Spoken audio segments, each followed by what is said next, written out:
Bienvenue à toutes et à tous. Aujourd'hui, on s'immerge dans le monde du foot sénégalais, mais sous un angle un peu différent, le leadership. Qui porte cette flamme chez les Lions de la Teranga? Justement, on a un extrait sous les yeux, un nom qui revient, Crépin Diatta. On a un petit texte là, intitulé Crépin Diatta, le leadership des Lions. C'est assez court, mais très dense, je trouve. Et notre objectif, c'est de voir ensemble, à partir de ce texte précis, pourquoi Diatta est vu comme ça, comme un leader dans cette équipe. C'est parti, on décortique ça. Alors le premier truc qui saute aux yeux, vraiment c'est une affirmation assez directe, Crépin Diatta est présenté comme un des leaders incontestés. Oui, incontesté, le mot est fort. Carrément. C'est pas juste un leader parmi d'autres, non. Là ça suggère une évidence, un truc qui fait pas débat quoi. Exactement, le terme est puissant, ça implique qu'il n'y a pas de doute, sa légitimité, elle semble naturelle. Pas forcément liée au brassard, mais reconnue par tout le monde. C'est ça. La source, bon, elle dit pas comment ça s'est installé, mais elle pose ça d'emblée. Son leadership, voilà, il fait consensus. D'accord. Et alors comment le texte explique ça? Qu'est-ce qui, d'après eux, justifie cette autorité un peu naturelle? C'est là que ça devient intéressant, je trouve. Le texte, il met pas en avant, je sais pas moi, une vision tactique de fou ou un grand discours. Non, la source pointe un truc plus personnel, sa détermination inébranlable. C'est présenté comme vraiment le cœur du truc. Inébranlable. Encore un mot fort. Ça fait penser à un roc, quoi. Quelqu'un qui plie pas. Dans le sport de haut niveau, ça veut dire quoi concrètement, cette détermination inébranlable? Ça suggère une force mentale assez exceptionnelle, ouais. Une volonté qui flanche pas, même quand c'est chou, quand le score est contre, quand on est crevé. C'est cette capacité à continuer, à garder le même niveau d'engagement, d'intensité, et tout le temps, peu importe ce qui se passe autour. Le texte semble dire que c'est ça, cette force de caractère qui impressionne et qui inspire les autres. Je vois. Et le texte précise un truc important, non? Un moment où cette détermination serait encore plus visible. Oui, et ça, c'est vraiment central dans l'analyse du texte. Cette détermination qui est déjà là, elle serait, comment dire, à son maximum, vraiment magnifiée quand il représente son pays. Le texte fait le lien direct, explicite, entre cette qualité et le maillot national. C'est pas juste un compétiteur féroce. C'est un patriote sur le terrain, si on suit la logique du document. Ah oui, c'est intéressant ça. Comme si l'enjeu national, ça décuplait cette force intérieure. Ça suggère un leadership très lié à l'identité collective, à la fierté de jouer pour le Sénégal. Moins une question d'ego peut-être et plus de dévouement pour quelque chose de plus grand. C'est tout à fait l'impression que donne la source, oui. Elle décrit une détermination qui sert le collectif national. C'est pas juste gagner pour gagner, c'est gagner pour honorer le pays.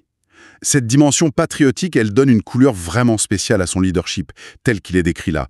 Ça devient presque un leadership moral, basé sur l'exemple d'un engagement total pour les couleurs. D'ailleurs, l'engagement, c'est un autre mot qui revient, non? Le texte parle aussi de ses qualités de leadership, bon, sans trop détailler, et de son engagement constant. Comment ça s'articule tout ça, d'après le passage? En fait, la source présente ça comme un tout, logique. La détermination inébranlable, surtout avec le maillot du Sénégal, ce serait la preuve la plus évidente de ses qualités de leader. Et l'engagement constant, ça vient confirmer. C'est pas juste un coup d'éclat, c'est tout le temps. À l'entraînement, en match. Le texte, il détaille pas les autres qualités de leadership, mais il les lie à ça. On peut imaginer, du coup, que c'est un leadership par l'exemple. L'action, l'attitude, ça compte plus que les mots. D'accord. Donc, si je suis bien, son leadership, il viendrait pas d'une position officielle, mais de ce qu'il incarne. Ouais. Le combat, la persévérance, le dévouement pour l'équipe nationale. C'est l'attitude qui fait le leader, selon ce texte. C'est l'interprétation la plus directe, oui. Le leadership décrit ici, c'est un leadership d'intensité, d'action, presque d'abnégation pour le collectif national, je dirais. Et la constance est soulignée aussi. C'est pas juste un match, c'est une présence, une force, tranquille ou explosive, mais toujours engagée. La source nous dresse le portrait d'un joueur dont la force de caractère et la fiabilité forcent le respect, ce qui le rendrait incontesté. On imagine l'impact sur les coéquipiers. Voir quelqu'un afficher une telle volonté, surtout pour le pays, ça doit tirer les autres vers le haut, non? Est-ce que la source dit quelque chose là-dessus? Elle ne détaille pas les effets précis, mesurables, mais l'idée est là, oui. En le qualifiant de leader incontesté, à cause de sa détermination inébranlable pour la nation, le texte suggère fortement qu'il a un impact positif sur le moral, la combativité du groupe. C'est le rôle classique du leader par l'exemple. Celui qui montre la voie, qui tire les autres par sa propre attitude, qui incarne l'esprit recherché. Ça pose la question du type de leadership qui est mis en valeur ici. On est assez loin de l'image du tacticien ou du grand parleur. C'est plus viscéral, lié à l'effort, au mental. Est-ce que le texte laisse entendre que c'est le seul type de leadership important là-bas? Le texte se concentre très fort là-dessus pour Crépin-Diatta, c'est vrai. Il dit pas que les autres formes n'existent pas ou sont pas importantes dans l'équipe, mais pour lui, c'est cette détermination patriotique qui est mise en avant comme la clé de son statut. C'est un angle assez précis. On pourrait dire que la source choisit de souligner cette dimension-là, peut-être parce qu'elle est la plus visible chez lui ou jugée la plus pertinente pour l'équipe nationale sénégalaise. C'est intéressant de voir comment un trait de caractère, la détermination, peut être vu comme le fondement principal du leadership d'un joueur international. Ça montre bien l'importance du mental, de la motivation dans le foot moderne, au-delà de la technique pure. Absolument. Et le fait que ce soit lié spécifiquement à la représentation nationale, ça renforce l'idée que jouer pour son pays, c'est plus que du sport. C'est porteur de symboles, d'attentes. Et un joueur capable d'incarner ça avec une telle force comme Diatta, selon ce texte, il acquiert naturellement une stature spéciale. Le texte nous rappelle que le leadership, ça peut aussi naître de cette capacité à incarner l'esprit combatif attendu par tout un peuple. Bon, alors, si on essaye de résumer ce qu'on a tiré de cet extrait, Crépin-Diatta, le leadership des Lions. L'idée principale, c'est que Diatta est vraiment vu comme un leader solide dans la sélection.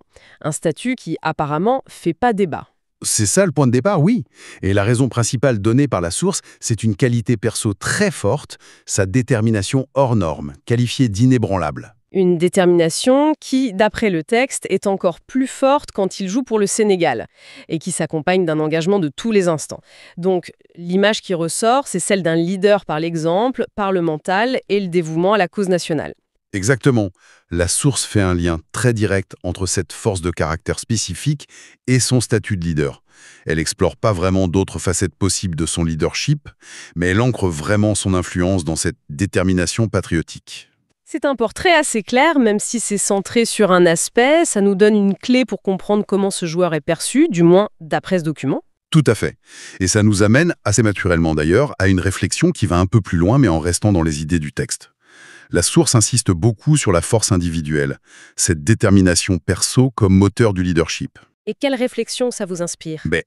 On pourrait se demander, toujours en restant dans l'aspect du texte, comment cette forme de leadership, très centrée sur la détermination individuelle, l'engagement personnel pour la nation, comment ça s'intègre, comment ça interagit avec toute la dynamique collective d'une équipe sur le long terme. Le texte met en lumière l'individu exemplaire, ok, mais comment cet exemple individuel façonne concrètement la cohésion du groupe, la stratégie ou même la gestion des différents caractères dans un vestiaire de haut niveau? La source célèbre la force individuelle, mais laisse ouverte la question complexe de son articulation avec le système collectif. Une piste de réflexion, quoi.